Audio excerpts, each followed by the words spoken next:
ओम शांति 24/7/2025 प्रातः मुरली। ओम शांति। बाप दादा मधुबन।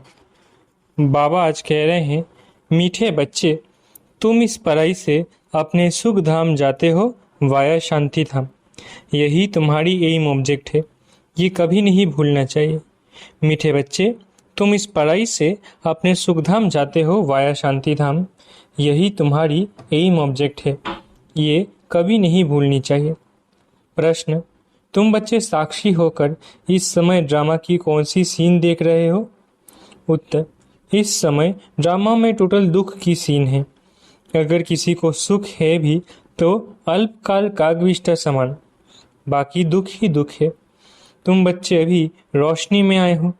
जानते हो, सेकंड बाई सेकंड बेहद सृष्टि का चक्र फिरता रहता है। एक दिन न मिले दूसरे से सारी दुनिया की एक्ट बदलती रहती है, नई सीन चलती रहती है। गीत जो पिया के साथ है। डबल ओम शांति। एक बाप स्वधर्म में टिके हुए हैं, दूसरा बच्चों को भी कहते हैं अपने स्वधर्म में टिको और बाप को याद करो। और कोई ऐसे कह न सके कि स्वधर्म में टिको। तुम बच्चों की बुद्धि में निश्चय है, निश्चय बुद्धि विजयंती। वही विजय पाएंगे। काहे की विजय पाएंगे? बाप के वर्षे की। स्वर्ग में जाना यह है बाप के वर्षे की विजय पाना। बाकी है पद के लिए पुरुषार्थ। स्वर्ग में जाना तो जरूर है। बच्चे जानते हैं ये छी दुनिया है, बहुत अथाह दुख आने वाले हैं। ड्रामा के चक्र को भी तुम जानते हो। अनेक बार बाबा आया हुआ है पावन बनाए सभी आत्मा को मच्छरों सदृश्य ले जाने, फिर खुद भी निर्वाण धाम में जाकर निवास करेंगे। बच्चे भी जाएंगे। तुम बच्चों को ये तो खुशी रहनी चाहिए, इस पढ़ाई से हम अपने सुख धाम जाएंगे वाया शांति धाम। ये है तुम्हारी एम ऑब्जेक्ट, ये भूलनी नहीं चाहिए। रोज रोज सुनते हो, समझते हो हमको पतित से पावन बनाने के लिए बाप पढ़ाते हैं, पावन बनने का सहज उपाय बताते हैं याद का। ये भी नई बात नहीं, लिखा हुआ है, भगवान ने राजयोग सिखाया। सिर्फ भूल ये कर दी है जो श्री कृष्ण का नाम डाल दिया है। ऐसे भी नहीं है बच्चों को जो नॉलेज मिल रही है वो गीता के सिवाय और कोई शास्त्र में होगी। बच्चे जानते हैं कोई भी मनुष्य की महिमा है नहीं जैसे बाप की है। बाप ना आए तो सृष्टि का चक्र ही ना फिरे। दुखधाम से सुखधाम कैसे बने? सृष्टि का चक्र तो फिरना ही है। बाप को भी जरूर आना ही है। बाप आते हैं सबको ले जाने, फिर चक्र फिरता है। बाप ना आए तो कलयुग से सतयुग कैसे बने? बाकी ये बातें कोई शास्त्र में नहीं है, राजयोग है ही गीता में। अगर संजय भगवान आबू में आया है तो एकदम भागे मिलने के लिए। सन्यासी भी चाहते तो है ना कि भगवान से मिले, पतित पावन को याद करते हैं वापिस जाने के लिए। अभी तुम बच्चे पद्मा पदम भाग्यशाली बन रहे हो, वहाँ अथाह सुख होते हैं। नई दुनिया में जो देवी देवता धर्म था वो अभी नहीं है। बाप देवी राज्य की स्थापना करते ही है ब्रह्मा द्वारा। ये तो क्लियर है, तुम्हारी एम ऑब्जेक्ट ही यह है, इसमें संशय की बात ही नहीं। आगे चलकर समझ ही जाएंगे। राजधानी जरूर स्थापन होती है, आदि सनातन देवी देवता धर्म है। जब तुम स्वर्ग में रहते हो तो इनका नाम ही भारत रहता है। फिर जब तुम नर्क में आते हो तब हिंदुस्तान नाम पड़ता है। यहाँ कितना दुख ही दुख है। फिर ये सृष्टि बदलती है, फिर स्वर्ग में है ही सुखधाम। ये नॉलेज तुम बच्चों को है। नई दुनिया में मनुष्य कुछ भी नहीं जानते। बाप खुद कहते हैं अभी है अंधियारी रात, रात में मनुष्य धक्के खाते रहते हैं। तुम बच्चे रोशनी में हो, ये भी साक्षी हो बुद्धि में धारण करना है। सेकंड बाय सेकंड बेहद सृष्टि का चक्र फिरता रहता है। एक दिन ना मिले दूसरे से। सारी दुनिया की एक्ट बदलती रहती है, नई सीन चलती रहती है। इस समय टोटल है ही दुख की सीन। अगर सुख है तो भी काग बिष्टा समान, बाकी दुख ही दुख है। इस जन्म में करके सुख होगा, फिर दूसरे जन्म में दुख। अब तुम बच्चों की बुद्धि में ये रहता है। अभी हम जाते हैं अपने घर, इसमें मेहनत करनी है पावन बनने की। श्री ने श्रीमत दी है श्री लक्ष्मी नारायण बनने की। बैरिस्टर मत देंगे, बैरिस्टर भव। अब बाप भी कहते हैं श्रीमत से ये बनो। अपने से पूछना चाहिए मेरे में कोई अवगुण तो नहीं है? इस समय गाते भी है मुझ निर्गुण हारे में कोई गुण नहीं। आप ही तरस परोई। तरस अर्थात रहम। बाबा कहते हैं बच्चों में तो किसी पर रहम करता ही नहीं हूँ। मैं किसी पर रहम नहीं करता हूँ। रहम तो हर एक अपने पर करते हैं। ये ड्रामा बना हुआ है। बेरहमी रावण तुमको दुख में ले आती है। ये भी ड्रामा में रूंध है, इसमें रावण का भी कोई दोष नहीं है। बाप आकर सिर्फ राय देते हैं, यही उनका रहम है। बाकी रावण राज्य तो फिर भी चलेगा। ड्रामा अनादि है ना, न रावण का दोष है न मनुष्य का दोष है। चक्र को फिरना ही है। रावण से छुड़ाने के लिए बाप युक्तियां बताते रहते हैं। रावण मत पर तुम कितना पापात्मा बने हो। अभी पुरानी दुनिया है, फिर जरूर नई दुनिया आएगी। चक्र तो फिरेंगे ना। सत्युग को फिर जरूर आना है। अभी है संगम युग। महाभारत लड़ाई भी इस समय की है।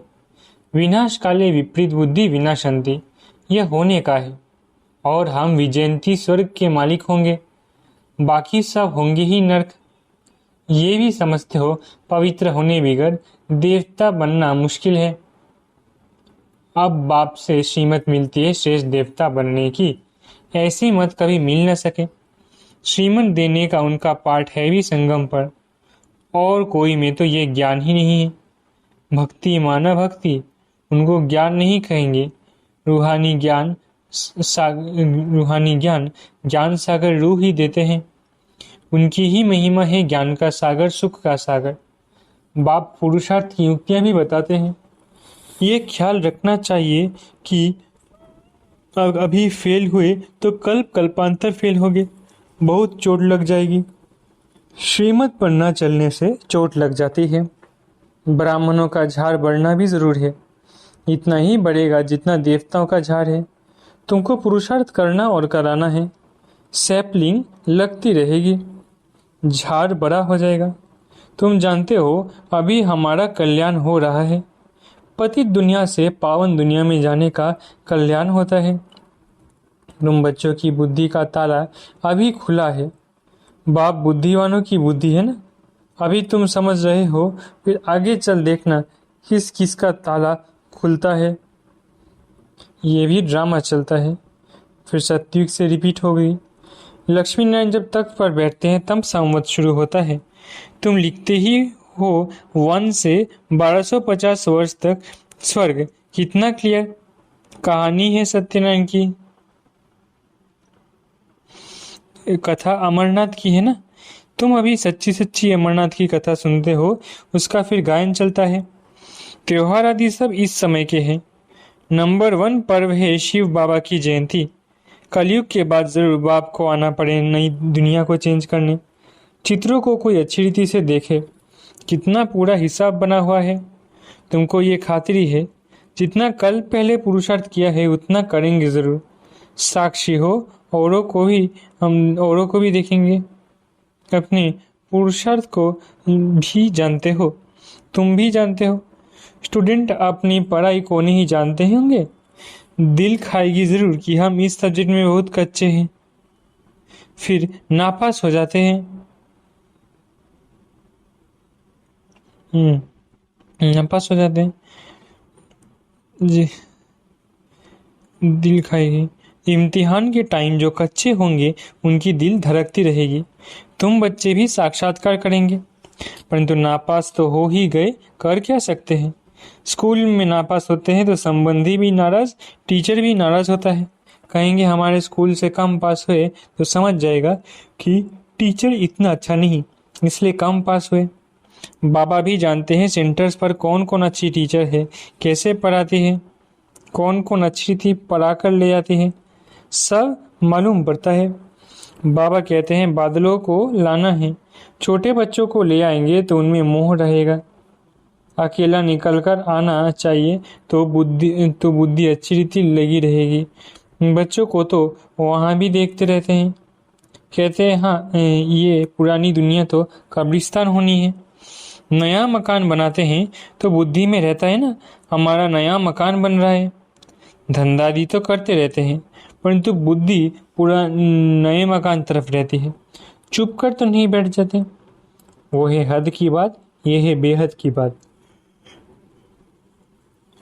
हर कार्य करते हुए स्मृति रहे कि अभी हम घर जाकर फिर अपनी राजधानी में जाएंगे तो अपार खुशी रहेगी। बाप कहते हैं बच्चे अपने बच्चों आदि की संभाल भी करनी है, परंतु बुद्धि वहाँ लगी रहे। याद न करने से फिर पवित्र भी न ही बन सकते। याद से पवित्र ज्ञान से कमाई। यहाँ तो सब है पतित। 2 किनारे हैं। बाबा को खिवैया कहते हैं, परंतु अर्थ नहीं समझते। तुम जानते हो बाप उस किनारे ले जाते हैं।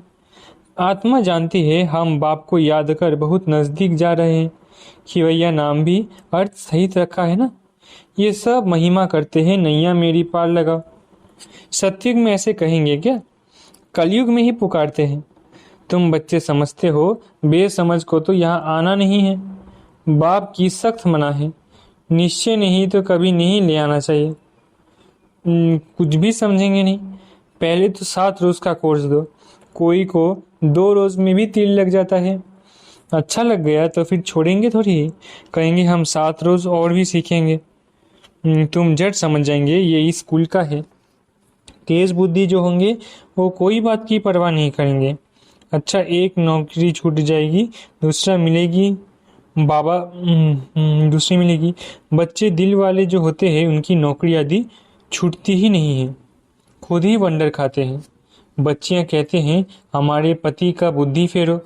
बाबा कहते हैं मुझे मत कहो, तुम योग बल में रहे फिर बैठ ज्ञान समझाओ।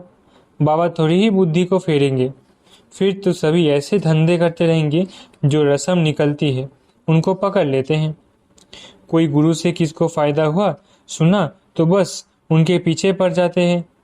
नई आत्मा है तो उनकी महिमा तो निकलेगी ना, फिर बहुत फॉलोअर्स बन पड़ेंगे। इसलिए इन सब बातों को देखना नहीं है, तुमको देखना है अपने को। हम कहाँ तक पढ़ते हैं? ये तो बाबा डिटेल में जैसे चिट चैट करते हैं। बाबा सिर्फ कह देन बाकी सिर्फ कह देना बाप को याद करो, ये तो घर में भी रहकर कर सकते हो, लेकिन ज्ञान का सागर है तो जरूर ज्ञान भी देंगे ना। यह है मुख्य बात, मन मना भव। साथ में सृष्टि के आदि मध्य अंत का राज भी समझाते हैं। चित्र भी तो इस समय बहुत अच्छे अच्छे निकले हैं, उनका भी अर्थ बाप समझाते हैं। विष्णु की नाभि से ब्रह्मा को दिखाया, त्रिमूर्ति भी है, फिर विष्णु की नाभि से ब्रह्मा, ये फिर क्या है? बाप बैठ समझाते हैं ये राइट है या रॉन्ग है। मनोमय चित्र भी ढेर बनाते हैं। कोई कोई शास्त्र में एक में चक्र भी दिखाया है, परंतु कोई ने कितनी लंबी आयु लिख दी, कोई ने कितनी।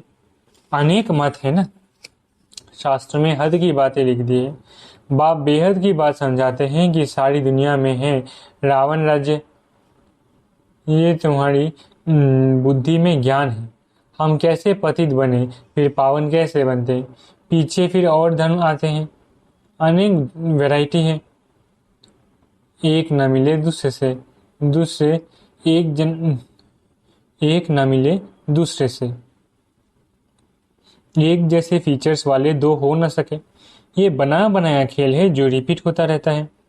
बाप बच्चों को बैठ समझाते हैं, टाइम थोड़ा होता जाता है, अपनी जांच करो हम कहाँ तक खुशी में रहते हैं। हमको कोई विक्रम नहीं करना है, तूफान तो आएंगे। बाप समझाते हैं बच्चे अंतर्मुख होकर अपना चार्ट रखो तो जो भूलें होती हैं उनका पश्चाताप कर सकेंगे। ये जैसे योग बल से अपने को माफ करते हो। बाबा कोई क्षमा या माफ नहीं करते, ड्रामा में क्षमा अक्षर नहीं है।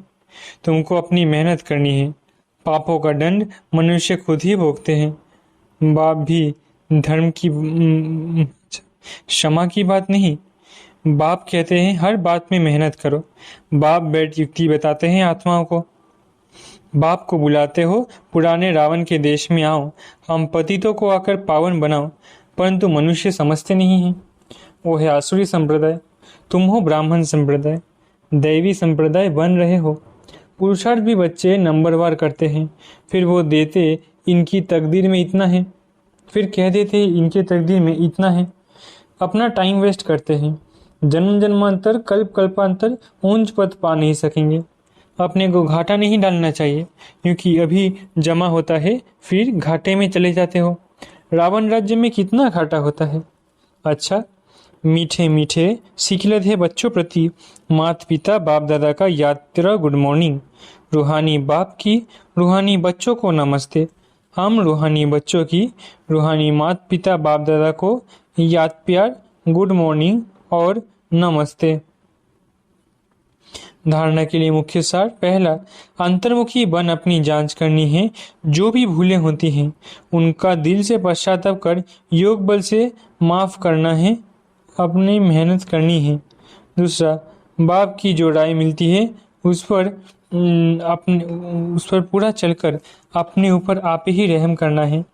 साक्षी हो अपने व दूसरों के पुरुषार्थ को देखना है, कभी भी अपने आप को घाटा नहीं डालना है। वरदान, विश्व कल्याण की भावना द्वारा हर आत्मा की सेफ्टी के प्लान बनाने वाले सच्चे रहमदिल भव। विश्व कल्याण की भावना द्वारा हर आत्मा की सेफ्टी के प्लान बनाने वाले सच्चे रहमदिल भव। वर्तमान समय कई आत्माएं अपने आप ही स्वयं के अकल्याण के निमित्त बन रहे हैं।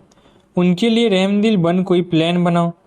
किसी भी आत्मा के पार्ट को देखकर स्वयं हलचल में नहीं आओ, लेकिन उनकी सेफ्टी और उनकी सेफ्टी का साधन सोचो।